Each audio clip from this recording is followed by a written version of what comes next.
What's up, tribe? How you guys doing? Go ahead and hit that subscribe button. I hope you like this video. This is going to be your review for Growing Up Hip Hop Season 7 Episode 8. So listen, I keep telling y'all, the only reason why I'm here is to see the whole Romeo storyline, and y'all pushed it again back another week. Because at this point, I'm over all of these storylines. I'm just going to be real with y'all. But let's go and get into it, and let's go ahead and talk about it, okay? We start off with JoJo and Tanise. Now, let me tell you why I'm over the JoJo and Tanise storyline. I'm over the JoJo and Tanise storyline because, again, if it don't make sense, then I just can't believe it. Tanise, JoJo comes home. Now, first of all, they're in a hotel. Why are you in a hotel when y'all live in New York? Like, I guess y'all live in New Jersey, live in New York. Why are y'all literally at a hotel? It doesn't make sense to me. But that ain't my business. Moving on. Maybe y'all don't want nobody filming in y'all house. I don't know. But anyway, he comes in and he's like, yo, I'm done with your father. He threw a whole bucket of ice with me. And she's like, what are you talking about? Like, that don't even make no sense. He was like, yeah, your father was like, he's still mad about the whole wedding situation. And I'm just over it. He told me that I should have better control of you. And that I should control whether he is at the wedding or not. Or walk you down the aisle or not. So Tanise says, no, you didn't have anything to do with that. And he doesn't get to walk me down the aisle because he wasn't there every step of the way. And if you were there every step of the way, you don't get that honor because you weren't there. Now, literally, later on in the episode, when she's talking to her friends in one of those like scenes they just kind of stick in between the commercials or whatever, she talks about how her father was a good dad. And how, you know, I ain't even going to front, he was a good dad. He just wasn't supportive of me and JoJo's relationship. That's two different things. Saying that he wasn't there every step of the way and he wasn't there to support you is different than you saying he wasn't in favor of this relationship and that's why he's not invited. But okay, fine, whatever.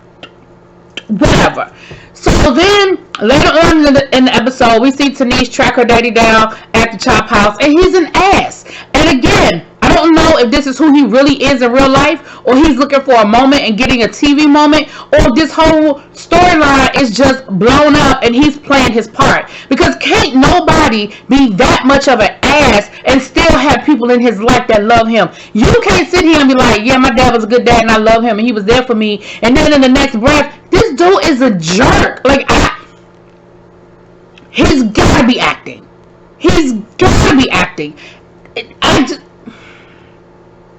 Anyway, that's why that storyline is irritating me, because it just doesn't make sense. You just can't be that big of an ass. And if your father is that big of an ass in real life, then you already know what he was going to give on this TV show. If that's who he is in real life, then putting a camera in front of him, you know what he was going to give. And maybe I thought it would make for good TV, but it's not. Not for me, it's not. Maybe other people. I can't speak for everybody, but for me, it's irritating, and I hate it, and it's embarrassing for me to see a grown-ass man act like that much of a damn baby. Because that's exactly how he's acting. Moving forward. Then we have TT and Egypt. And listen, this is what I'm going to say about the whole TT and Egypt situation. I'm not 100% over this storyline because I like the fact that I see that they're trying to work on their relationship and they're working their way back to each other. I'm here for that. But TT, this is what I'm going to say to you. Egypt and Sam have made it very clear that they are a unit. Whether we like it or not, whether we agree with it or not, whether we think it's smart or not, it don't matter. They have been consistent and clear. We have all been waiting for the demise of this relationship, and they just keep getting stronger. It's almost like the more we hate on them, the stronger they get, okay? And from the time Sam was first dating Egypt until fast forward, they married and having a baby. Girl, he's not going anywhere anytime soon. Now, that don't mean that they'll never break up. But right now, they are riding hard. They are riding strong. It's the two of them against the world, okay? And you may be working towards being cool with with Egypt, but you know that she's a package deal. So when you invited her to the brunch, and she was like, okay, cool, I'll be there. And then y'all kept talking, and you, I guess, realized, oh shit, wait a minute, she thinks Sam is invited. Oh no, Sam ain't good. Because Sam and my husband, who was having a whole Twitter feud down to the Twitter, I started to do a quick drop on it, but I don't think, I just feel like nobody cared, but nobody. So, I didn't really do it. But Sam and her husband, for whatever reason, are just beefing, and they don't like each other. Sam said some stuff in last week's episode that they didn't even know about when they was filming this episode, but it's just not cool. And so TT was like, oh, well, wait a minute. Oh, you thought that invitation was for both of y'all. No, the invitation was just for you. But you know what? That is unfair of me. And I'm going to give TT props for this one. That is unfair for me to put you in a situation where you have to choose between me and your husband. That wasn't fair of me. That wasn't right. And just for that, I'm going to uninvite you. Don't worry about it. Forget we had this conversation, girl. My bad. Now, I'm going to give TT credit for realizing that she created a situation that's probably not the best situation and correcting it immediately rather than having Sam show up.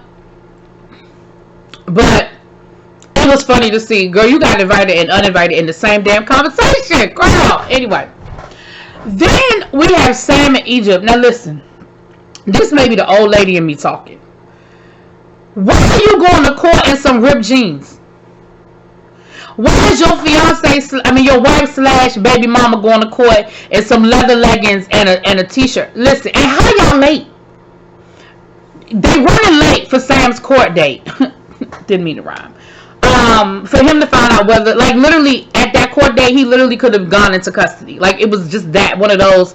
They were saying that I guess the DA was going to put anything on the table, see what the judge was going to say. Boom, boom, bam. They were running late. He literally was probably about 15 minutes late. By the time he went through security, found the courtroom, got inside. And of course, that could have all been exaggerated for the purposes of a storyline, but it don't matter. Either way, you were running late because Egypt was doing her makeup. Girl, bye. Literally, y'all talking about this man going to jail for some significant jail time, and you worried about making sure your face is right. Girl, that's a moment where you just, throw on some lipstick and keep it moving. And if you need to do your makeup, you pick up your makeup kit, you do it in the car. I just didn't understand that. And why, sir, Sam, are you going to court looking like you on your way to the club? You had a button-up shirt. Okay, cool. You ain't had no slacks to put on with that? And some slide-ins, some loafers. I'm sorry, maybe I'm just old school, but why are you showing up for court looking like you going to hang out with your homies down to the hookah bar? But whatever, not my business. That's between you and the judge. What we find out is basically they did reduce it so that they're offering him, I think, 1 to 2 years or something. And he has until the next court date, which was supposed to be February the 1st. It is now February the 28th in real time. I don't know what happened when he went to court. Why? Because I don't care. But he's still on Instagram, so I guess he's not in jail. I don't know. But when he came out of court, understandably, he really wasn't in the mood to have a whole conversation and film a whole scene. Because you now, the reality, I think, is setting in. Because I think you really thought that they was going to throw these charges out, or you would probably get probation or something like that. And the judge made it clear that he really wants you to serve some time, according to what Egypt said. The judge is like, nah, somebody's serving some time for this situation. Now, you might not serve 10 years, but you're going to jail. And so I think the reality of that has set in. And he's trying to figure it all out. I'm over these solo scenes between Sam and Egypt because they're just not that interesting. I get it. Nobody wants to film with Sam. I understand it. Then production needs to make a decision about what they're going to do with Sam and Egypt. Now, if Sam go to jail, and I ain't wishing that on nobody. Listen, much as Sam irritates me, I don't wish it on nobody, okay? I ain't wishing it on him. But if he does go to jail, I could see Egypt having a full season next year filming with everybody. Because remember, everybody didn't have a problem with Egypt. Everybody had a problem with Sam. Now, I think Egypt and, what my girl name? Bree. I think they might need to have a sit down and clear the air. Because I think the last time they were together, it wasn't good. But for the rest of the people, nobody really has a problem with Egypt. They're cool with Egypt. It's him. So if he is still around next season, and I get it, Pep is an executive producer and all that, but y'all might need to get it. Well, no. I was gonna say a spinoff, but nobody watching that.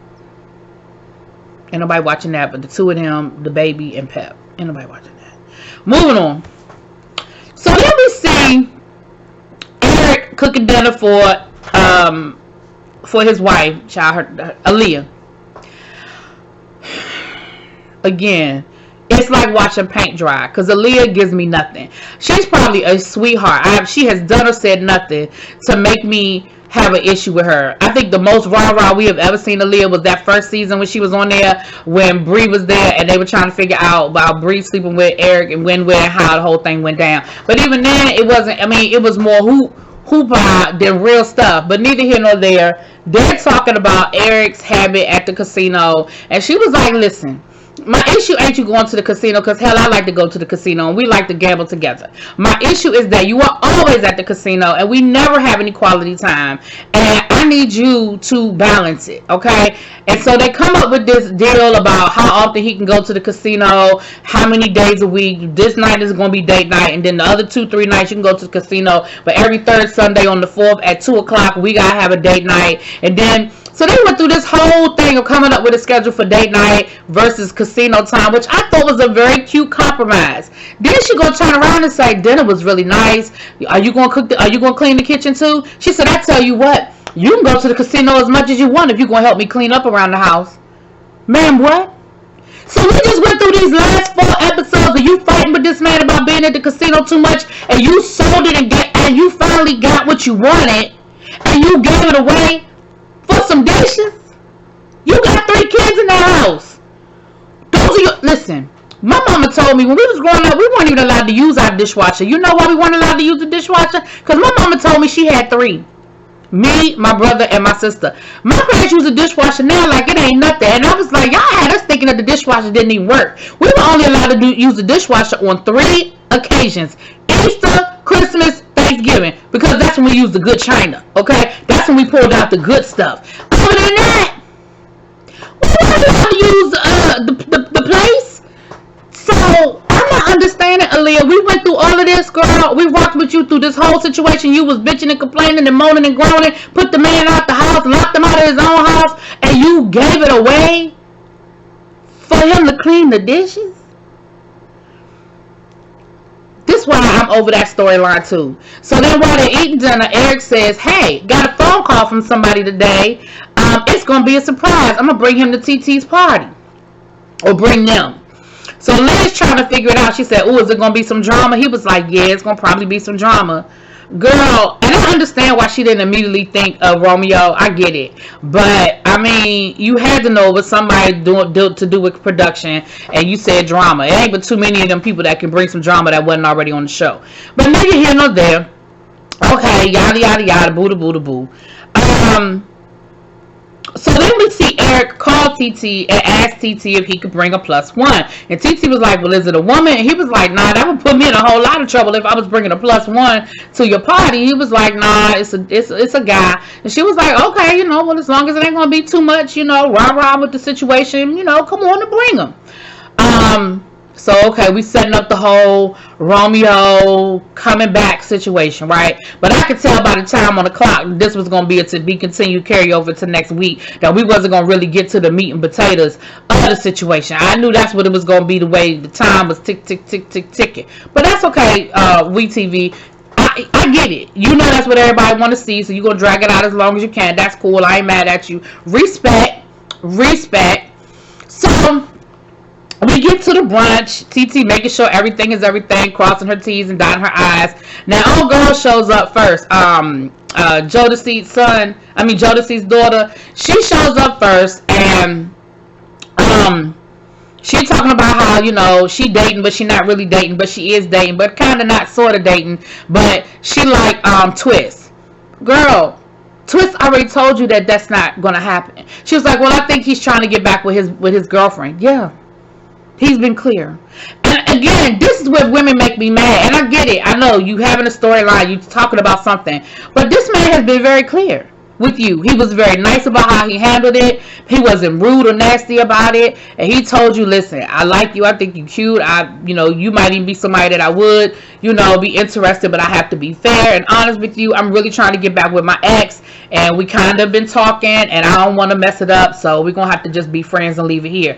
Girl, so you're not dating him. You're not going to date him. It's not a possibility no time soon. Okay. But again, I just feel like we just wasted time and filling up space because to have the conversation. Now, everybody is coming to this event. Everybody except for Cree and of course Egypt because she was uninvited. Cree ain't coming because she was never invited. Okay, and TT said, "Listen, when there's an event at my house, no, I'm not gonna have nobody here that I don't want here. Okay, it's not gonna be no conversations, no possibilities." So Eric hooks up with Romeo. You know, they meet up and they get to talking, and Romeo was like, "Yeah, you know, I'm a little nervous about, you know, I know the way," he said, "it's been on my spirit, the way I left, yada yada yada." And of course, production is showing all the throwbacks of that season when Romeo had lost his damn mind and was just being disrespectful to Angela and everybody else. And he was like, "You know, me and Ange, we're gonna be good. We're gonna be good." Really? You think? You and your dad went on a whole social media rant outside of the show. It was one thing if y'all kept it within the show, because I mean, Angela been doing reality TV long enough to get it. If it was a storyline, if it was exaggerated, if it was something to promote the show, I mean, she probably would still be in her feelings. But I feel like it would be like, okay, you was doing what you was doing with the show. But the fact that y'all was all down to the Breakfast Club talking. Your father was talking ish. Like, it was a whole situation. Now, just because you and your dad had fallen out, now you looking for friends. Now here you come because you need a job because your daddy was holding on to your rap snack money. Now it's a whole situation, and here you come, ma'am, sir. He said, but JoJo was the one I got beef with. Why you got beef with JoJo? All JoJo was doing was defending his sister. He was like, JoJo turned this into a whole thing. Like, he made it a whole thing. No, sir. You and your daddy made it a whole thing. And JoJo was defending his sister. JoJo was doing what he was supposed to do. Because you was talking about how Ange is down to the Instagram showing off. And she ain't got to do all of that. And she acting like an Instagram thought. And da-da-da-da-da. For the people who forgot what thought stands for, for the people who forgot what the THOT stands for, let me refresh y'all's memory. That hole over there, that is what a thought is, okay? That is what it means. So when you was calling Angela, say she acting like she an Instagram thought, you called her a hoe, and her brother was supposed to check you, okay? So what you need to do is come in there with a humble heart and say, I was wrong, I effed up, I allowed my emotions to get excitable, and I said some things that I should, that didn't even come out right. Excitable was, y'all know that wasn't right. I allowed my emotions to get away from me. Is that better? Away from me. And here we are now. So I apologize, and I'm coming with a humble heart, and I really want to start over, and I want to start fresh. That is the attitude that you show up with, okay? Not this, and I got beef with JoJo because he was doing too much. You were doing too less. Anyway, that's where the episode ends, with Eric and Romeo showing up down to the brunch. And of course, next week is when we're going to see how it all plays out. Let me know what y'all think. I'll talk to y'all later. Peace.